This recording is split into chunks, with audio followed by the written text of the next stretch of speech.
नमस्कार, total TV देख रहे हैं आप और मैं हूं आपके साथ शिवम दुबे। वक्त तो चला है बड़ी बहस का और बड़ी बहस में कैबिनेट के फैसलों से क्या हरियाणा के लोगों की किस्मत बदलेगी, इस पर आज हम चर्चा करने वाले हैं। क्योंकि हरियाणा की नायब सैनी सरकार ने कैबिनेट बैठक में जनता से जुड़े कई बड़े फैसलों पर मुहर लगाई है। नई ई व्हीकल नीति के तहत रजिस्ट्रेशन फीस में 100% और 50% तक की छूट मिलेगी। प्रॉपर्टी टैक्स का नया फॉर्मूला लागू होगा और गुरु रविदास की 650वीं जयंती पर राज्य स्तर पर ये पूरा जो दिवस है ये मनाया जाएगा।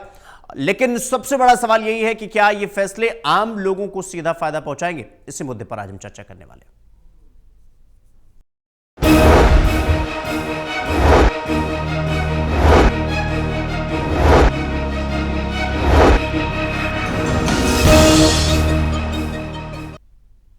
तो सवाल यह कि क्या ये फैसले आम लोगों को फायदा पहुंचाएंगे। क्या ई व्हीकल पर छूट से खरीद बढ़ेगी या फिर नया प्रॉपर्टी टैक्स लोगों की जेब पर कितना असर डालेगा। इसी मुद्दे पर हम चर्चा करेंगे। हमारे साथ Devendra Kathuria associate editor, doctor Mahesh हमारे साथ एसोसिएट एडिटर वो भी हमारे साथ जुड़ गए हैं, और वीरेंद्र सोनी वरिष्ठ पत्रकार के तौर पर हमारे साथ आज चर्चा का हिस्सा है। चर्चा की शुरुआत करें उससे पहले आपको एक रिपोर्ट दिखाते हैं।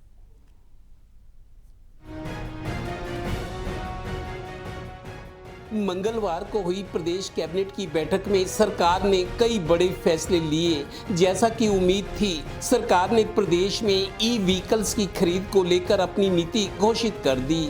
30 लाख रुपए तक की कीमत की गाड़ी की खरीद पर रजिस्ट्रेशन फीस 100% माफ करने का ऐलान किया गया, जबकि 30 लाख से ऊपर कीमत की गाड़ी पर रजिस्ट्रेशन फीस में 50% की छूट होगी। प्रॉपर्टी टैक्स का नया फार्मूला लागू करने का ऐलान हुआ। इसी तरह मैन्युफैक्चरिंग में एमएसएमई के प्रदर्शन से निर्यात दुगना होने की उम्मीद जताई गई। मंत्रिमंडल की बैठक में गुरु रविदास की 650वीं जयंती राज्य स्तर पर मनाने के अलावा प्रेस कॉन्फ्रेंस में अग्निवीरों के लिए सीधी भर्ती आरक्षण का लाभ देने का ऐलान हुआ। साथियों, मंत्रिमंडल ने जो आज निर्णय किए हैं, प्रधानमंत्री आवास योजना शहरी 2.0 के अंतर्गत स्टाम्प ड्यूटी, पंजीकरण शुल्क में छूट तथा निश्चित शुल्क निर्धारित करने संबंधी प्रस्ताव को मंजूरी दी है।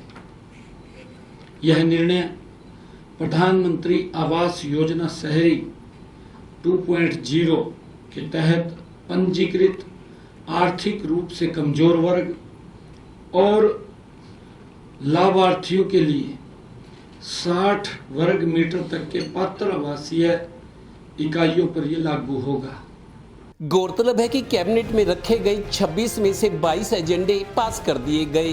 ग्रामीण क्षेत्रों में लाल डोरा कब्जा धारकों को मालिकाना हक देने की बात कही गई। आज मंत्रिमंडल ने महिलाओं के लिए भी एक महत्वपूर्ण निर्णय लिया है।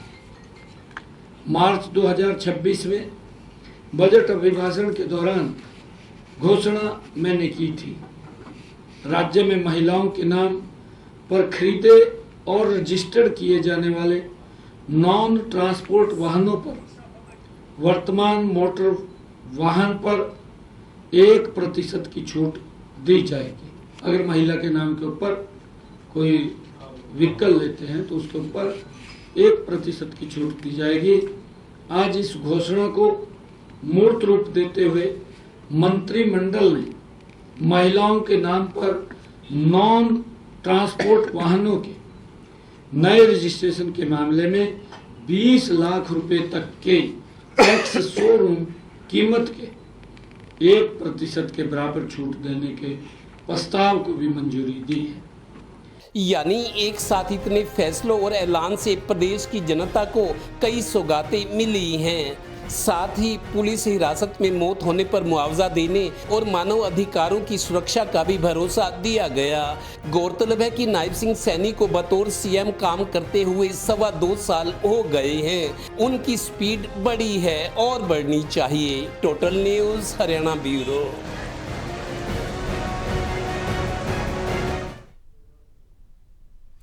तो चर्चा की शुरुआत करेंगे डॉक्टर महेश आपसे। डॉक्टर महेश, जिस तरह से कैबिनेट की बैठक हुई और कैबिनेट की बैठक में 3 बड़े फैसले लिए गए, नई e vehicle policy, property tax का नया फॉर्मूला और गुरु रविदास की 650वीं जयंती, और क्या कुछ बड़े फैसले लिए गए इस बैठक में, और इन फैसलों को या फिर इन निर्णयों को किस तरीके से देखा जाना चाहिए?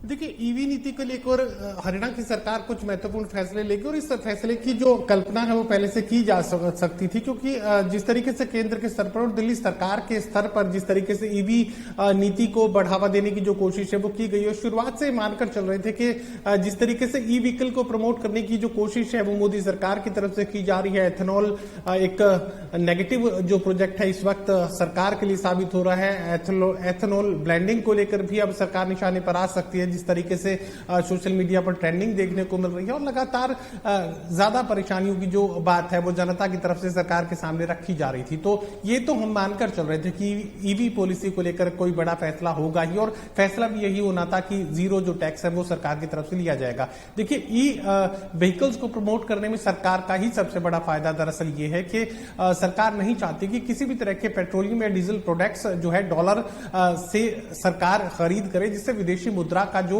बड़ा नुकसान है वो सरकार को झेलना पड़ता है। और यही वजह कि अब ई व्हीकल्स अगर प्रमोट हो जाते हैं, ई चार्जिंग स्टेशंस अगर प्रमोट हो जाते हैं, और किसी भी तरीके से कोई भी टैक्स की रियायत देकर अगर सरकार लोगों को ई व्हीकल्स खरीदने के लिए बना लेती है या इस तरह की परिस्थितियां पैदा कर देती है। परिस्थितियों का शब्द मैं इसलिए इस्तेमाल कर रहा हूं क्योंकि पेट्रोल में जब से एथेनॉल की ब्लेंडिंग आई है, हालांकि सरकार इनकार करती रही कि किसी तरह की कोई परेशानी नहीं है, लेकिन बहुत बड़ी परेशानियों का सामना व्हीकल्स के एवरेज को लेकर, उनकी परफॉर्मेंस को लेकर, इंजन की लाइफ को लेकर, इंजन के वर्किंग को लेकर लोगों को झेलना पड़ रहा है। तो ये मानकर चलिए कि अब ईवी खरीदना या सीएनजी व्हीकल्स पर शिफ्ट होना ये लोगों की मजबूरी बन चुका है, और इसी मजबूरी को अब एक फायदे के तौर पर सरकार खुद के लिए खड़ा करना चाहती है कि पेट्रोल और डीजल की जो खरीद है वो सरकार कम से कम देश के लिए रखना चाहती है। जहां तक टैक्सेस में बदलाव की बात है तो एक नए फॉर्मेट का जिक्र यहां पर किया गया है, किस तरीके से वैल्यूएशन की जाएगी। टैक्स की वैल्यूएशन का एक नया पैमाना जो है वो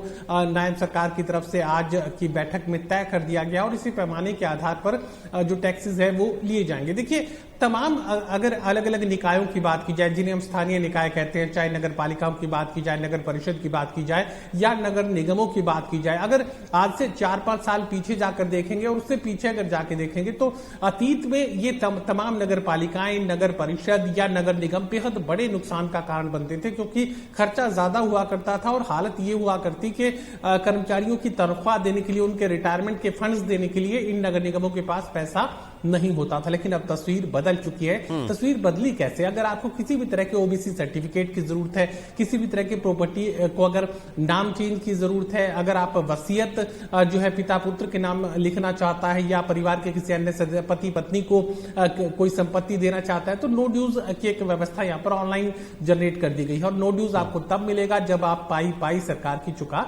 ठीक है। तो बहुत सारे ऐसे नए नियम खड़े कर दिए गए हैं डिजिटली, जिनके बिना किसी भी तरह की ट्रांजेक्शन संभव नहीं है। आपको किसी भी तरह का सर्टिफिकेट चाहिए तो नगर निगम का जो टैक्स है वो सबसे पहले आपको भरना पड़ेगा, और यही वजह है कि अब टैक्सेस का कलेक्शन टारगेट से भी कहीं ज्यादा तमाम नगर निगमों में देखने को मिल रहा है। ठीक है डॉक्टर महेश, जैसे अब लबालब जो खजाना है वो नगर निगमों का देखने को मिलता है, तो ऐसे में ज्यादा पैसा खर्च करने के लिए है, और ये सब कुछ जी ठीक है।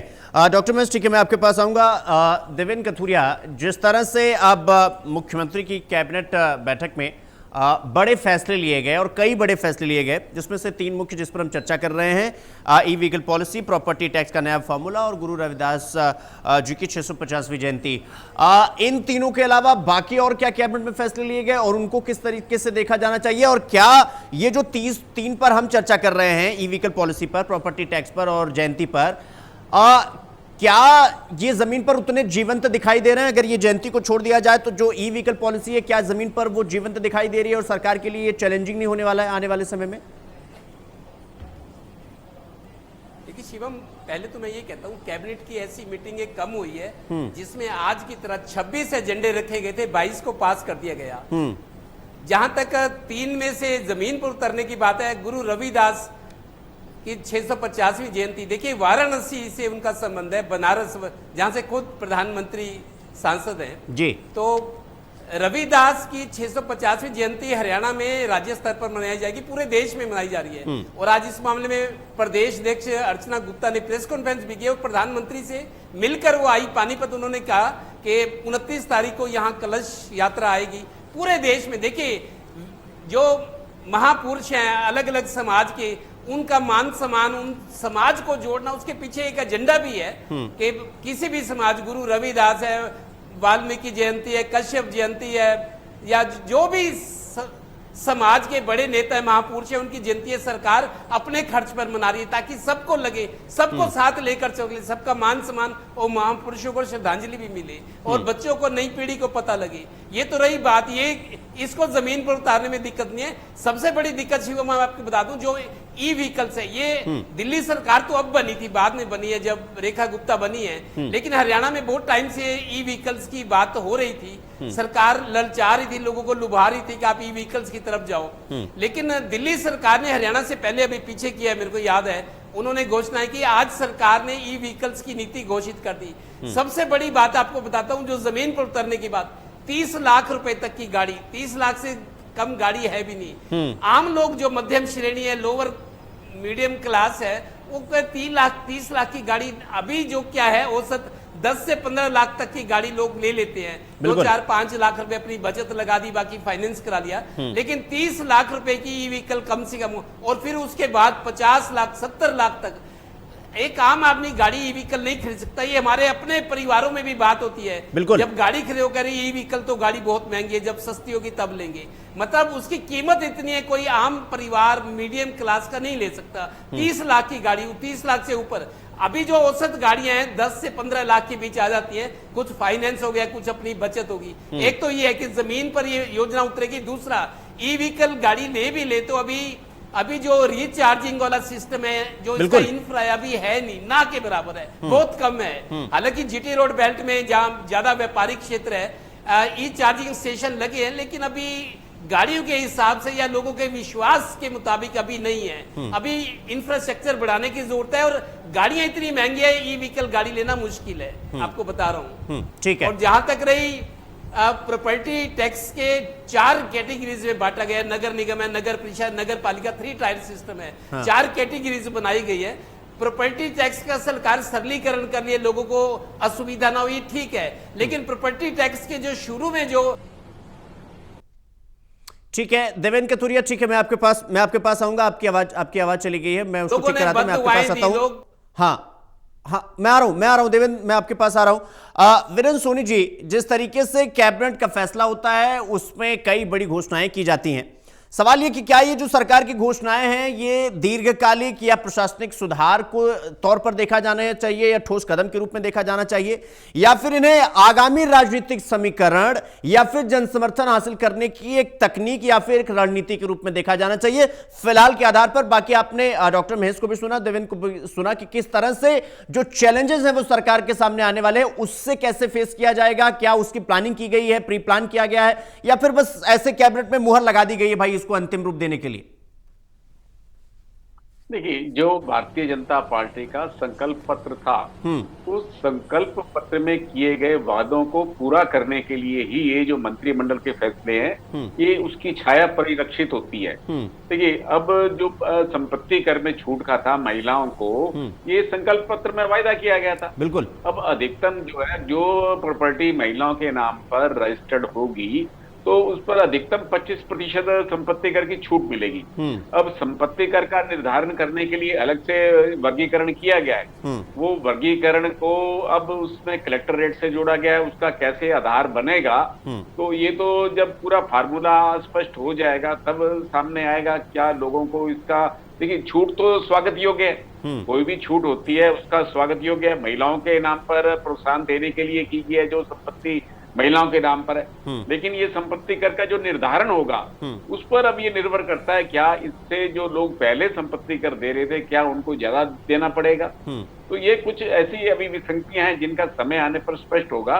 लेकिन अग्निवीरों को जब रोजगार देने की बात है और जिस तरह से एसएमएसएमई को, उद्योगों को प्रोत्साहन देने की बात है, तो सरकार के कदम निश्चित ही स्वागत योग्य हैं। ईवी वाहनों के बारे में सरकार की नीति स्पष्ट है, लेकिन अब चार्जिंग स्टेशन ही कहाँ है, कितने हैं चार्जिंग स्टेशन? तो अभी कई कठिनाइयां हैं, लेकिन सरकार ने अपनी प्राथमिकताएं तय की हैं, घोषित की हैं, और जिससे उद्योगों को भी इससे उत्साहवर्धक परिणाम मिलेंगे और महिला सशक्तिकरण की दिशा में भी सरकार का स्वागत योग्य कदम है। लेकिन जिससे एक स्थिति बनती है कि नकल रोधी जो कानून बना है वो केंद्र ने तो 2024 में बनाया, लेकिन हरियाणा ने तो 2021 में बना दिया था। बिल्कुल।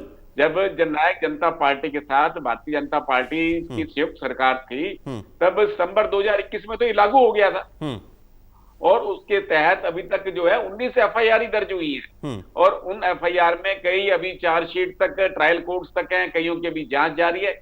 लेकिन विसंगति ये रही कि ये कानून तो बना दिया लेकिन नियम नहीं बनाए, मतलब 5 वर्ष बीत जाने के बाद भी सरकार जो है नियम नहीं बना पाई, और नियम ना बनाने के कारण ये रहा कि जो स्थिति होनी चाहिए, जो प्रभावी कार्रवाई होनी चाहिए, वो नहीं हो पाई। तो अब भी ये लगता है कि जिस तरह का नकल रोधी कानून में जो कार्रवाई होनी चाहिए, जिस तरह की अपेक्षा है, उसके बारे में आज मंत्रिमंडल में कोई चर्चा नहीं हुई। लेकिन इस तरह के लोगों की अपेक्षा है कि सरकार आने वाले समय में और भी एक कदम उठाएगी। अभी विधानसभा सत्र की तिथि तय होनी है, अपेक्षा की जा रही थी इस कैबिनेट की बैठक में तय होगी, तो नहीं हो पाई। तो आने वाले समय में कैबिनेट की बैठक में ये स्थिति तय होगी, सत्र काफी हंगामेदार होने की संभावना है। तो ऐसे में जो सरकार के फैसले अगर सामूहिक रूप से देंगे तो जनहित में है, और जो सरकार का संकल्प पत्र था भारतीय जनता पार्टी का, उन वायदों को पूरा करने की दिशा में एक क्रांतिकारी कदम है।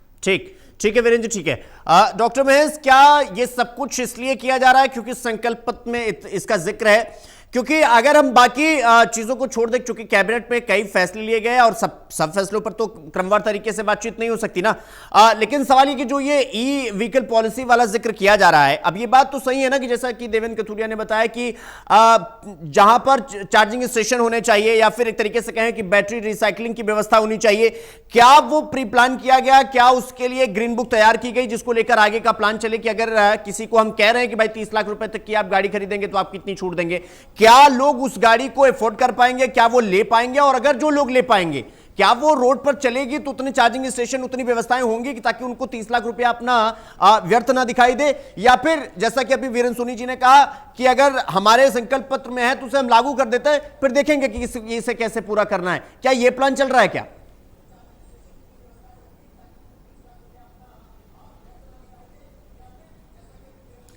देखिए शिवम, जहां तक संकल्प पत्र में महिलाओं को रियायत की बात है, तो हाउस टैक्स में रियायत तो मौजूदा फार्मूला के तहत भी महिलाओं को दी जा सकती है। कोई भी प्रॉपर्टी जो भी एक्स वैल्यू अभी टैक्स के तौर पर जनता से वसूली जा रही थी, उसमें 25% का डिस्काउंट आसानी से महिलाओं के नाम दिया जा सकता था, उसमें कोई बहुत बड़ी परेशानी नहीं थी। लेकिन चूंकि अब नए फॉर्मेट को इजाद किया गया, और जिस तरीके से वीरेंद्र जी ये जानकारी दे रहे हैं कि इसका पता तो तब लगेगा जब नए फॉर्मूला के तहत उसकी टर्म्स कंडीशन समझ में आएगी और एग्जैक्टली फॉर्मूला क्या है उसका खुलासा जब होगा, उसके बाद ही पता लग पाएगा कि इससे जनता को फायदा हुआ या नुकसान।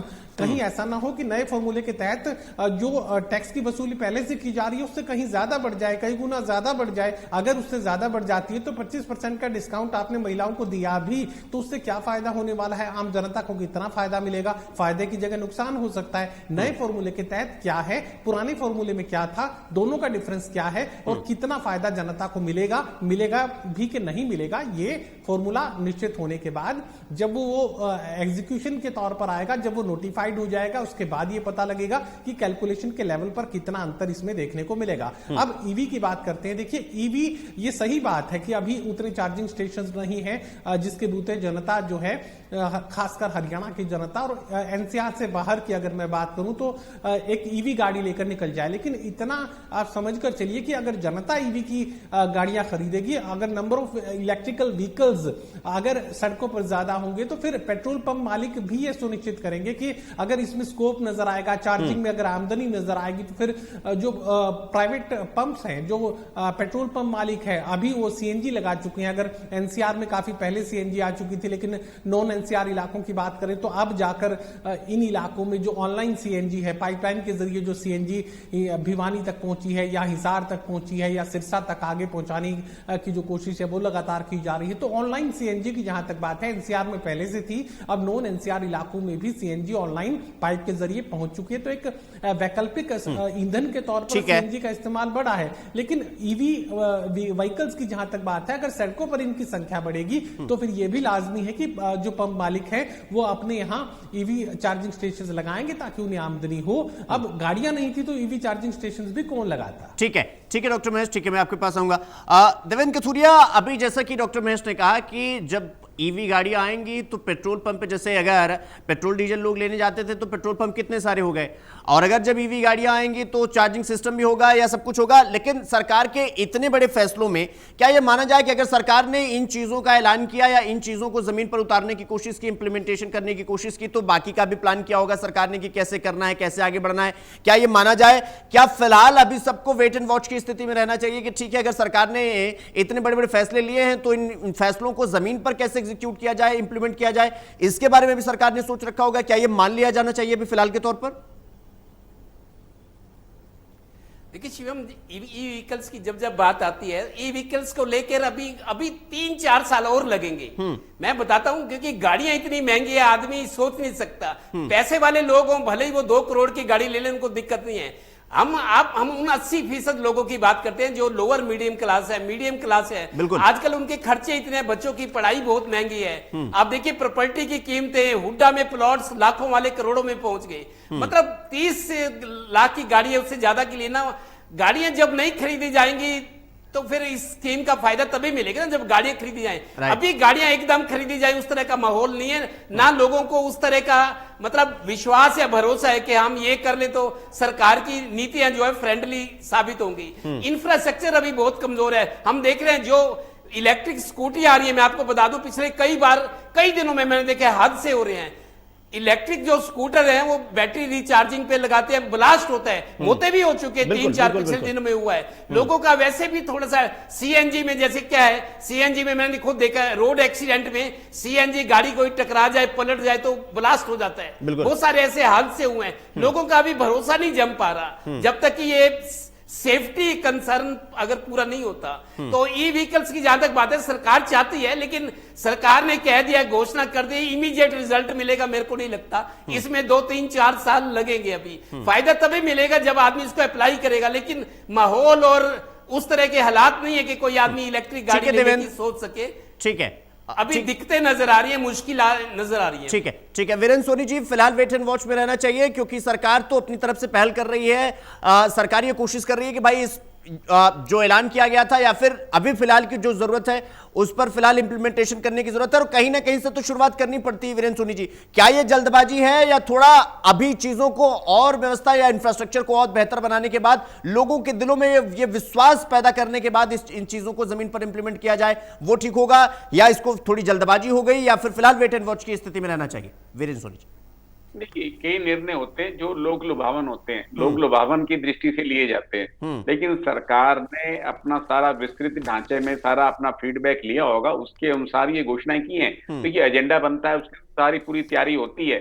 तो अब सरकार चार्जिंग स्टेशन के बारे में क्या दृष्टिकोण अपनाती है, क्या योजना लेकर आती है, और इसमें प्राइवेट बिल्डरों को भी छूट दी गई है। देखिए, अब जो पहले हुड्डा के जो प्लाट जो थी, सरकार जो है पहले तो फिर ड्रा सिस्टम से निकालती थी, फिर उसके बाद ई ऑक्शन शुरू हो गया। फिर ये कहा गया कि जो नए सेक्टर विकसित होंगे उनमें जो है ड्रा सिस्टम होगा, और जो पुराने बचे हुए प्लाट है उनके लिए ई ऑक्शन होगा। लेकिन अब तो सरकार स्वयं भी एक प्रॉपर्टी डीलर की भूमिका निभा रही है। ई ऑक्शन होते हैं तो आम आदमी को तो जो है कोई जो राहत मिलनी चाहिए वो तो मिल नहीं पाई, तो वो तो प्राइवेट बिल्डरों के सहारे में है। और सरकार दूसरा जो ई एक्शन कर रही है उसमें भी आम आदमी तो भाग ले नहीं सकता क्योंकि रेट बहुत ज्यादा हो जाते हैं। ठीक है, तो ऐसे में आम आदमी के लिए अभी भी एक ये सपना है। ठीक है वीरेंद्र सोनी जी, देखिए समय का थोड़ा अभाव है, चर्चा यहीं रोकनी पड़ेगी। वीरेंद्र जी आपका भी बहुत बहुत धन्यवाद, देवेंद्र आपका भी बहुत बहुत धन्यवाद, और डॉक्टर महेश आपका भी बहुत बहुत धन्यवाद चर्चा में समय देने के लिए, शामिल होने के लिए। लेकिन सवाल वही कि सरकार ने कैबिनेट में इतने बड़े बड़े फैसले तो कर दिए हैं, अब जमीन पर इसको कैसे इंप्लीमेंट किया जाए, और जमीन पर इंप्लीमेंट करते वक्त ये कितनी चैलेंजिंग होंगे, कितने चुनौतीपूर्ण होंगे,